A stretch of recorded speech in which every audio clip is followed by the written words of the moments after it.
supporters in various parts of the country. In line with the debate rules and best practice, the questions we shall be asking tonight have not been shared with any of the campaign teams, neither were they discussed or formulated in conjunction with anyone. The questions we shall be asking tonight are entirely our own. An invited audience seated here in the auditorium has also agreed to the debate rules. They have been fully briefed that cheers, or any other form of noise is not permitted during the debate. The audience has also agreed to the request and requirement to maintain order and civility right through this debate. This debate was to feature two leading presidential candidates, Raila Odinga of the Azimio la Umoja One Kenya Party and William Ruto of the United Democratic Alliance, UDA. We have, however, received written notification from the Raila Odinga campaign that he shall not be taking part in this debate. Indeed, but in keeping with the traditions of the Joint Media Presidential Debates Initiative since 2013, the debate is on. And we now make one exception to permit the audience here in the auditorium to help us welcome Dr. William Ruto, the UDA presidential candidate, to the stage.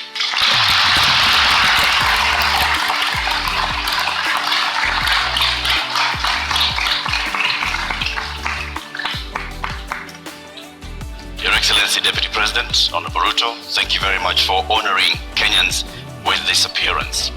We shall conduct a series of question and answer, and whose topics have already been shared with you. We'll give you 2 minutes to begin with your opening statement before we go to the main thrust of the questions tonight. Thank you very much. William Ruto, a husband, to my dear wife Rachel, who is in this audience, a father, to my children who are also joining me this evening in this debate. The sitting Deputy President of Kenya, a presidential candidate in this election. And I have come here to participate in this debate because I have presented myself as a presidential candidate, knowing very well where our country is. We are a country that is faced with mounting challenges. We have a huge track record of what we have achieved, but there is tremendous opportunity out there for more to be achieved. I believe that this is a Mama Mboga moment. We have 5 million young people who are not working. We have 15 million Kenyans who today are blacklisted in CRB.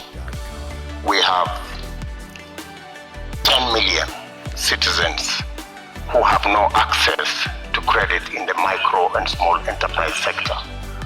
And I believe I am the candidate with a plan to be able to get Kenya to the next level. Thank you, Honorable Ruto, for your opening statement. Let's get right into the first topic of discussion here tonight, and that is the cost of living, something that many Kenyans are concerned about tonight. At the moment, Honorable Ruto, we currently have 3 subsidies in place, on fuel, on unga, on fertilizer, all aimed at dealing with the cost of living.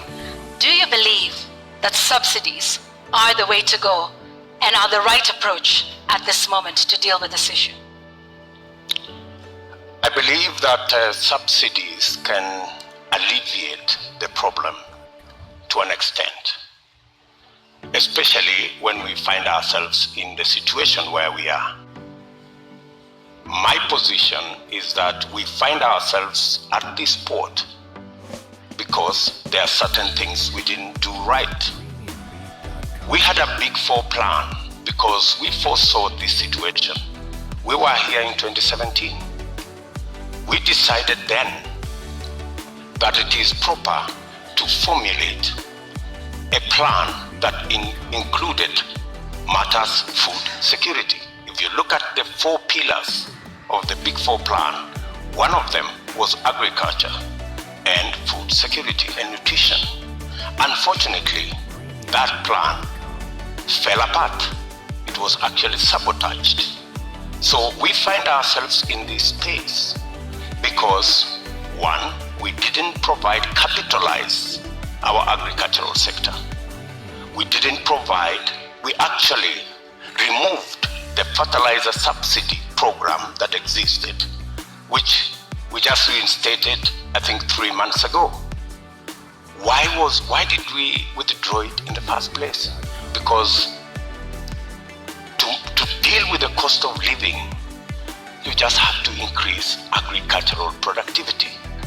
And to increase agricultural productivity, you need to do 3 things. Number 1, make sure farmers have access to inputs, fertilizer, seeds, pesticides. Make sure the farmers have the necessary capital to be able to do the farming. And 3, make sure they have access to markets that are not rigged. Unfortunately, we didn't do that, and that's why we find ourselves in the situation we're in. So that's why in our plan, as Kenya Kwanza, we have set out with clarity what we need to do. We have put in place a 30 billion revolving fund to make sure that farmers have access to inputs.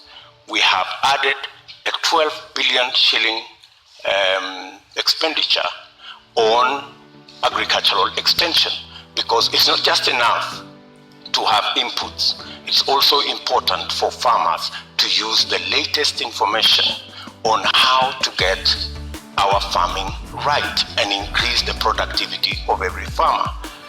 And the statistics show, with access to fertilizer, with access to certified seed, with access to capital, a farmer who produces 5 bags can produce 15.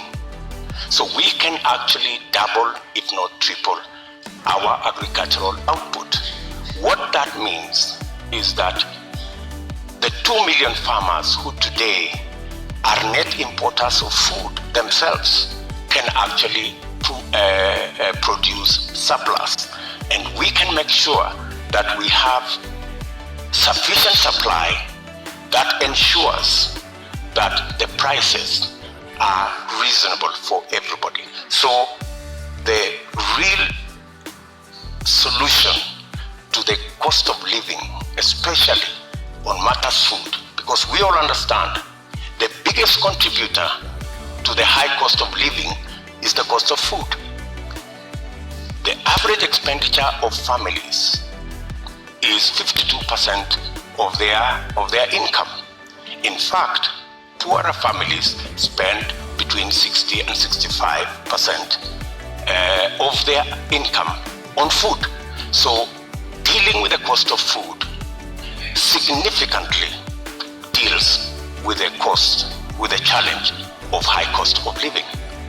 Honorable Deputy President, if I might just interject, what you said today has also been said by you before. In the first term of your administration, you pledged the same, that you are going to deal with agriculture, you're going to support farmers, and that's when the first fertilizer subsidy was rolled in before it was embroiled in scandal. And you'd also promised the Galana Kulalu project. When you say today that the food security aspect of the Big Four agenda was sabotaged, what exactly do you mean? What failed in the Big Four agenda with regards to food security? Precisely that. It was sabotaged. By who and how? Because you know as well as I do that we never got to implement that plan. Immediately we changed course and the whole Big Four plan was shelved. And we went on a tangent because of the handshake equation. We went to handshake, to BBI, and the rest is history. We didn't get the time to do what we had promised the people of Kenya to do. In fact, immediately thereafter, I tried, like has been tradition for me, to support my boss. And many times, I tried to push the Big Four plan to the extent that my boss, the president, asked me that he wanted to do things differently. And he requested that he wanted to assemble a different group of people to help him deliver on what he wanted to be the legacy of the fourth president. And unfortunately, the Big Four suffered a big blow because the whole of that program did not take place. Galana Kulalu project, Honorable Deputy President, was launched during the first term. What happened? What went wrong? Why did it fail? The Galana Kulalu project was conceived. In fact, what happened is the first 10,000, the pilot on the first 10,000 program took place. In fact, the first harvest of maize in that program came into being.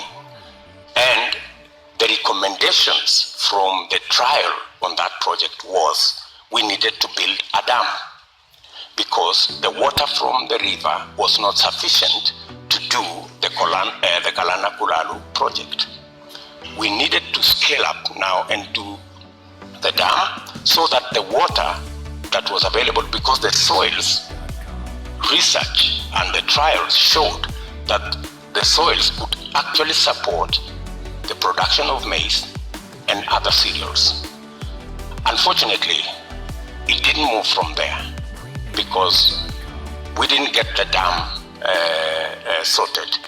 And you know that we had actually 57 dams that we would have wanted to do.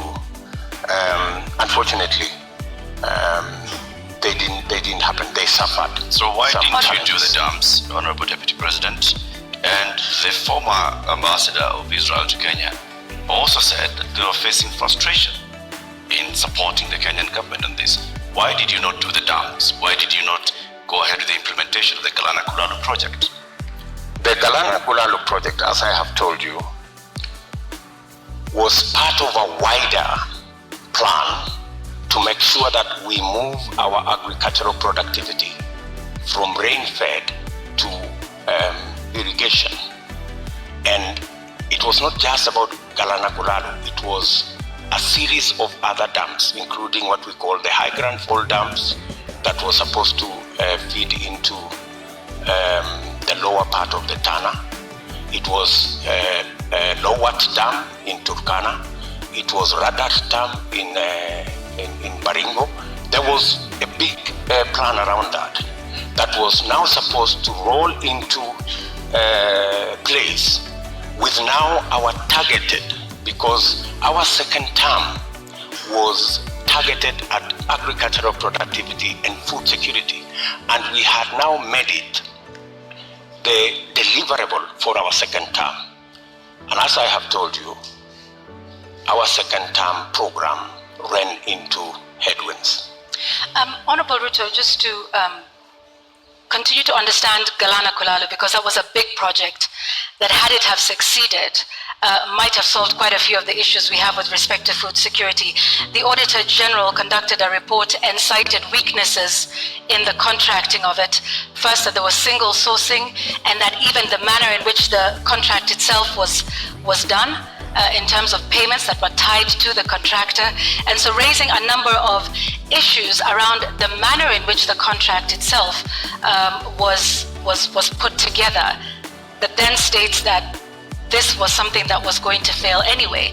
And so what's your response to that with respect to the manner in which contracting is done in this country, particularly with Galana Kulalu, which is a big project under the first term of the Jubilee administration, of which you are a part? I quite agree that issues were raised around the contract, and that is why the contract actually was shelved with a balance. It didn't go the full hog, because when those issues were identified, it led to the contract being stopped so that those issues could be addressed. But by the time it was getting there, already the trials had been done, the pivots had been set up, the first crop had been harvested, and we already had the template on what actually needed to be done, because the contract, the initial contract, was for the first 10,000 acres. The real contract was for the million acres, which was really the target for food production. But as I have told you, that is not the only project we were looking at for food production.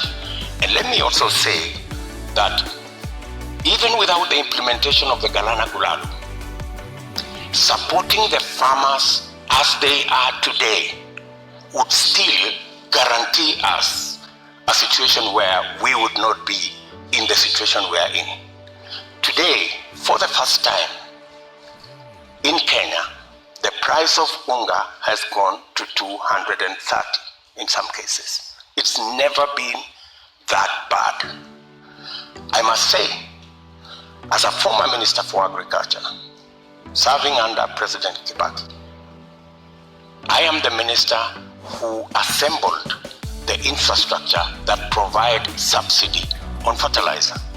And we saw an increase of 5 million bags of maize when we rolled that plan.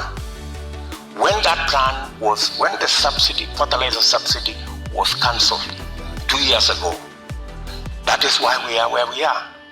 We are not here because Galana failed. We are here because we didn't do what we needed to do with our farmers the way they are today. What Galana Gulalu was supposed to give us is actually that extra production that would even make it possible for Kenya to export. There is absolutely no reason why Kenya today is spending 12 billion shillings to import maize from Uganda or from Tanzania. We should be net exporters of maize, for example, but we are not. And the reason why we are not is because our agricultural sector is undercapitalized.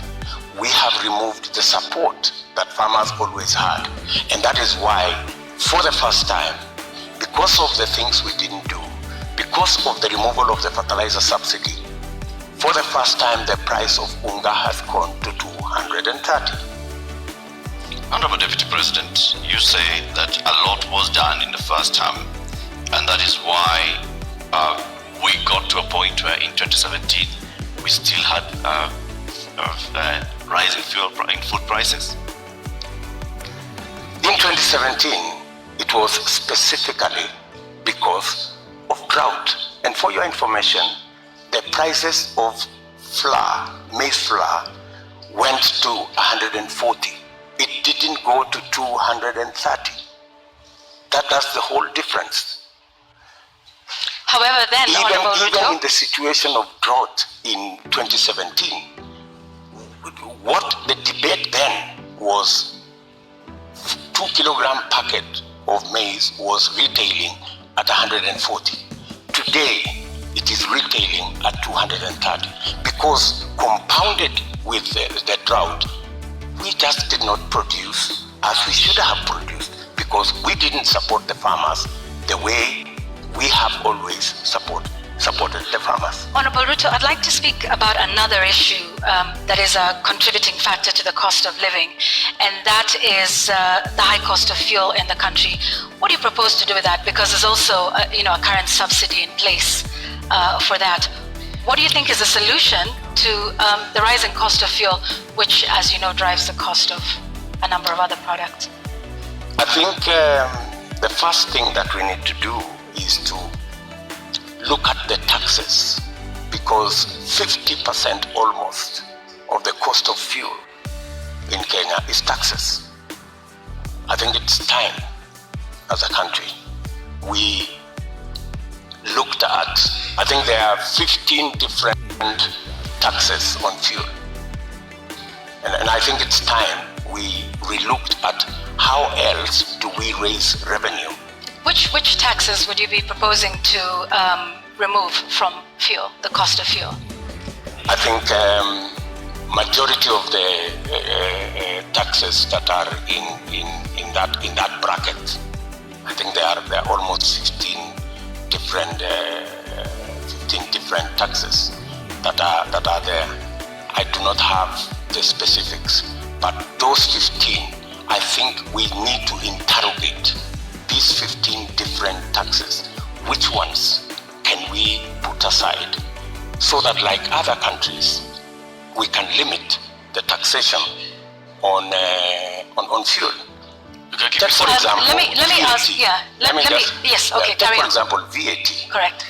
I think we need to rethink taxation, VAT taxation on fuel. That was the latest inclusion of taxes on fuel. And I think it was very controversial. Yeah, Honorable Ruto, VAT on petroleum products was indeed controversial. Let me take you back to 2013 when VAT was imposed on this as a condition by IMF. At the time, then Majority Leader Aden Duale said, and I quote, "The 181 members have been convinced by our party leader and our deputy party leader on the rationale of 8% VAT on petroleum products." He went on to say, 181 is a very big number and we will convince our members from the NASA side.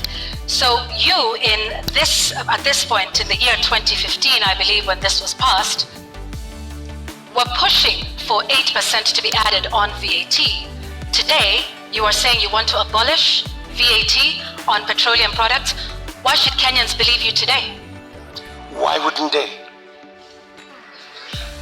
I mean, we live in a dynamic country, and it's only fools who don't change their mind. If you are in a situation where the price of fuel has gone to 160, I mean, it's time to think. I mean, when this VAT was imposed, then the price of fuel was under 100. Honorable Ruto, when the VAT was imposed, it was at the time a condition by IMF when we were seeking a precautionary facility.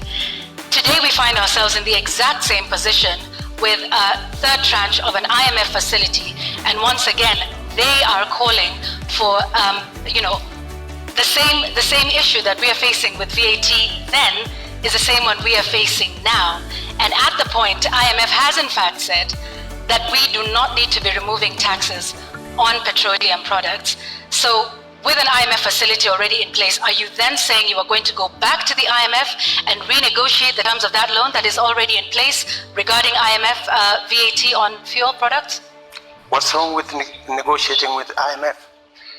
I think any reasonable government, looking at the situation where we are, looking at the cost of living and how many Kenyans are every day sinking below the poverty line, I think it takes a courageous government to sit down with our development partners, and they are fairly reasonable people, and have a discussion. And I think they are, if not 8%, we need to renegotiate on some of the items that are outstanding. And apart from looking at that, there are other instruments that we can deploy. For example, we have the fuel subsidy fund. We need to think about how that fund is being used, how we are deploying it. Are we deploying it correctly? Is it giving us value? And what changes can be made? We need an open and frank conversation with our development partners who support us. And to the best of my knowledge, they are not unreasonable. They are reasonable people, and they can entertain a conversation on negotiating some of the terms that have been offered to us. Honorable Ruto, I think that will take us into our second conversation tonight, and that is on the issue of national debt. And I'd like to pick up just where you left off. You say our partners, are open to renegotiation. However, on the matter of renegotiating our debt, Honorable Ruto, you just last week in an interview with the international press said you will not be entertaining discussions around renegotiating our debt. In fact, with respect to your competitor who is not here with us today, when he brought up the issue, you in fact called his statement on that condescending and reckless. Mr. Deputy President, are you tonight changing your position and saying you will renegotiate and seek to restructure our debt? Not at all. I still believe, as I stand here, that it is reckless for anybody to say we cannot pay our debts. I believe that we have what it takes to pay our debts. And mark you, what we were discussing about VAT is very different from negotiating our debts. But it is tied to the IMF facility, which is a loan. It's completely different. How so? What we cannot entertain as a country is a position that we cannot pay. We are in a position that we can't service our debt. We cannot. We need to go out there and renegotiate our debt. I think that would send the wrong signal. What I would do on matters to do with debt, we have a plan as Kenya Kwanza on how to manage debt. Number one, we have said we will first slow down, put the brakes on borrowing. Number two, we will put brakes on unbudgeted projects. In fact, that's the biggest source of our problem.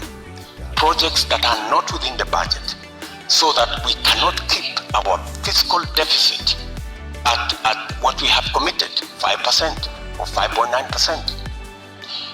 Number three, we need to raise our revenues. And I have said openly that we have areas that we believe that we can raise our revenue. For example, we collect 52% of all collectible VAT.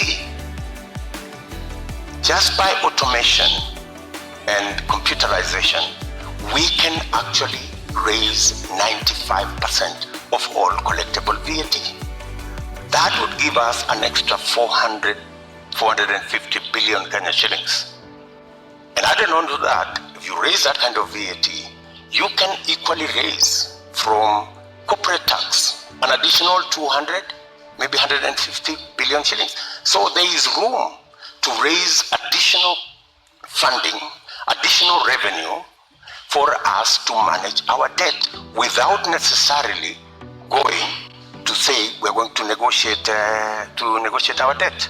So I hear you saying that our national debt as it stands today is manageable.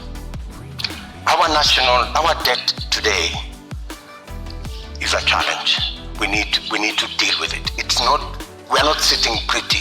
We are living, if I may say, we are living beyond our means. And that is why I am saying that we should stop this borrowing spree. Let me give you, in our first term, we borrowed 2.2 trillion. From 2017, our handshake brothers have borrowed 4.2 trillion. That's what's a source of concern. And it's not a source of concern to me. It's a source of concern to Kenyans as well. And it's even a source of concern to our development partners. They are beginning to raise issues about our debt.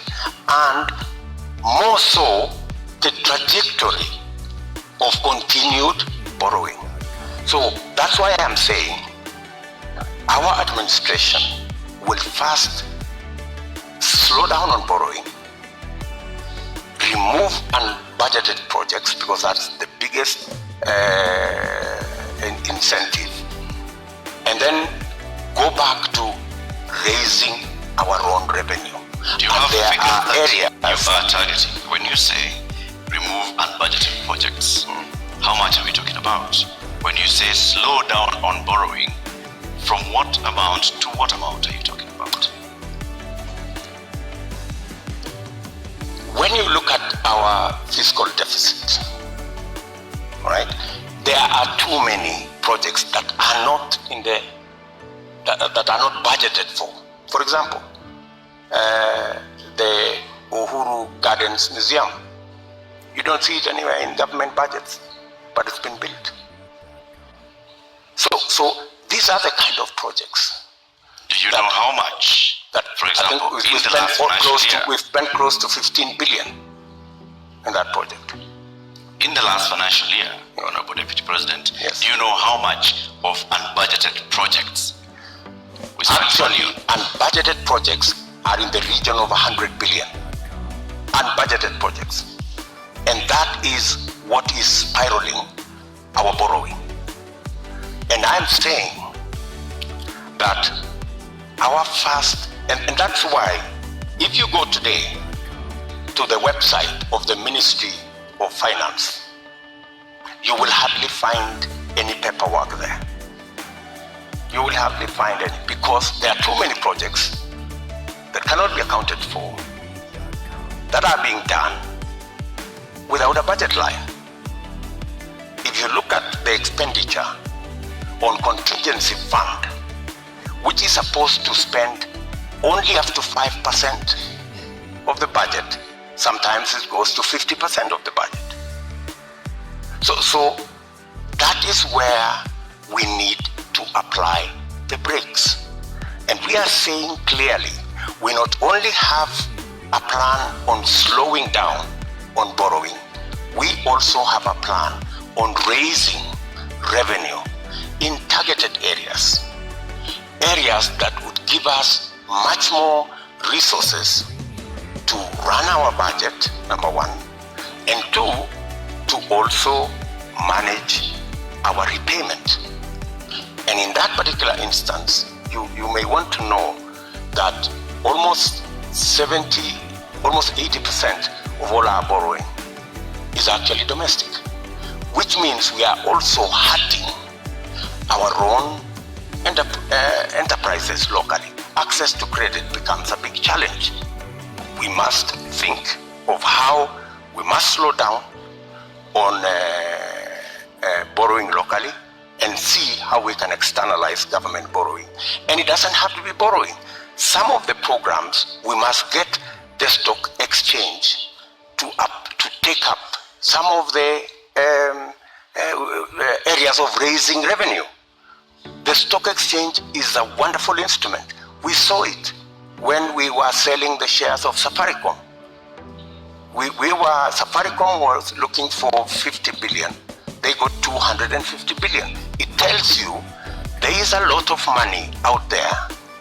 If we use different instruments, how do we use the different instruments of raising capital for long-term investment using the instruments we have, revenue, and using the stock exchange.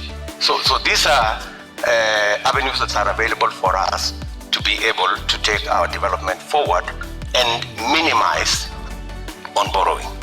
Honorable Ruto, while we stay on the issue of national debt for a moment, for decades the Treasury has refused to make public contracts that have been signed with some of our lenders like the Exim Bank of China or the China Development Bank. You've been part of a government that has refused to make this information public. Why? Those contracts and agreements, in accordance with the Constitution, are public documents. And the public have a right to know and to have access to that information. The fact that that information is not being made public is against the Constitution. So, But under yet, the Mr. Kenya Deputy Kwanza President, you administration, have not. This is something that you could do. You are the Deputy President of this republic. Is this not something you could do or make happen? when you are Deputy President, I'm sorry you've not been one. You would understand. You would understand to what extent you can do things. And let me give you an example. Many people did not see the mettle of Mwai Kibaki until he was president. When he became president, he made a sterling job of being president. All along, everybody thought he was a lackluster performer. I am undertaking to the people of Kenya that given a chance to be president, things will be different in Kenya. So let me ask this just one more time. You are the sitting Deputy President of this. You say this should have happened constitutionally, but it did not. Was this not something that came up in cabinet meetings? That at least we've not seen you protest about this particular matter, because debt transparency and debt, what we owe and who we are paying is something that taxpayers should know. So if you are saying this is something that should have happened but didn't, why would Kenyans believe you when you say that this is something you will do if elected president? Because I have never been president before. This is the first time I'm vying to be president. And this is the first time I will occupy the high office of president. This is when the buck will stop with me. Are you saying, Mr. Deputy President, that in the last 9 years, you have sat in cabinet meetings and expressly said that you would like the contracts details to be released to the public? I will not tell you whatever discussions took place in cabinet, because we are seeking to understand, Your Excellency, because is what role you played it is not in my making sure that the government that you serve is actually adhering to the Constitution and several court orders. Whenever it was available for me to take a position, I have always taken a position. And I have taken many positions. Sometimes that did not look very popular, if you may. And I have taken very firm positions in cabinet. And I have taken very firm positions in the public. And I think people of Kenya know me not as a coward. They know that I take what I believe in, and I take positions. I am saying here that every contract signed by the government of Kenya is a public document and it should be available to the public. The question of the SGR contract was raised even in the first term of your administration. It has never been made public. Mr. Deputy President, you don't have any record, any public record of you saying that these contracts should be made public. Why? You see, as Deputy President, there is so much that you can do. In fact, my role, my oath of office has 3-4 functions. Number one, I swear allegiance to the people of Kenya and to the Republic, to discharge every responsibility given to me by the Constitution and the law. And number 3, to advise whenever required. That's the language of the Constitution. Whenever required, the President on matters that he requires advice. And number 4 is to serve people equally and fairly. So I have discharged that responsibility to the best of my ability. And I have made my position in regard to the contracts very well known to the right officers. It is not a matter I would have wanted to take it in public for purposes of making sure that the government is functional. All right, I have just one last question on this before we move to our next topic of discussion, because you've informed us about, from what I understand, and you can correct me, Honorable Ruto, about the limited sort of powers of the Deputy President. Is that what you're saying in respect to making these contracts public? You said, and I quote, "I can only do so much as a Deputy President." Absolutely. Okay. However, in previous television interviews, you have stated that you and the President remain accountable for everything that has been done for this. So, which is it, Mr. Deputy President? Are you responsible for not making these contracts public, because you in the past have said that you and the President remain accountable and should be asked about everything that happens in this country? Precisely, that's why you're asking me, and I have answered you. I have said clearly that to the extent that my duty as Deputy President is concerned, I have discharged my responsibility. I have given advice to my boss on many issues, including that particular issue. So I have given him my advice, enumerating very well that it is the constitutional position that every contract is made public. I have given that advice to the President as is required of me. So, but you know, the buck stops with the boss. Honorable Deputy President, let's now move to the next topic of our conversation this evening, and this will be on a matter of national security. You were recently in Elgeyo Marakwet County, where you promised the people of Kerio Valley that you'd do everything in your power to secure them. You've also been visiting other parts of this country: Marsabit, Baringo, Samburu, Laikipia, West Pokot. More than 300 people have died in the last 7 months alone in this country, killed by armed bandits. Livelihoods are lost. Children have not gone to school. Children have been killed. Kerio Valley residents have even petitioned the UN Secretary General, saying that their government has failed to provide them with security. In your manifesto, you say the security is a cornerstone of protecting people's livelihoods. Why has the government of Kenya, in which you've served as an assistant minister, as a minister, as a deputy president, been unable to secure the people of these counties? I quite agree with the feeling of many Kenyans. In fact, it's yesterday. It's not even last week. It's yesterday. I was in Elgeyo Marakwet, and one of the leaders there told us we have buried 114 people in that neighborhood. So it is indeed a live and serious matter. You have seen me in when we came into office in 2016.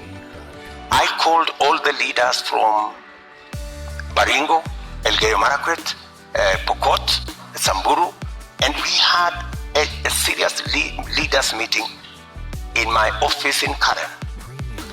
And because of that meeting, for about 3 years, we went round, we mobilized all the governors, and we provided National Police Reserve in all those areas, and the situation was under control. But when we came into the handshake arrangement, a false narrative, very unfortunate false narrative, was rolled out that all these National Police Reservists in Elgeyo Marakwet, in Baringo, in West Pokot, were actually a militia that William Ruto would use at some point. And all the National Police Reserve were withdrawn. A very reckless act. And with the withdrawal of the National Police Reserve, the situation went south. And that is why I was saying yesterday in Elgeyo Marakwet that we will do whatever it takes. And today, there is a program to build security outposts. And I'm saying, whatever it takes, even if it means bringing the military and military installations to support the police in some of these areas. In fact, you just reminded me, yesterday I overflew a huge tract of land where 3 years ago I was standing there and it was all maize. Yesterday they haven't planted there for the last 3 years because of insecurity. So insecurity is not only causing our children not to be in school, it is causing starvation, it is causing deaths, yet people want to treat it harshly. But Honorable Let me Deputy tell you, President, let me just... in the last 3 years, Mr. Deputy President, you have not spoken out about the issue in Kerio Valley.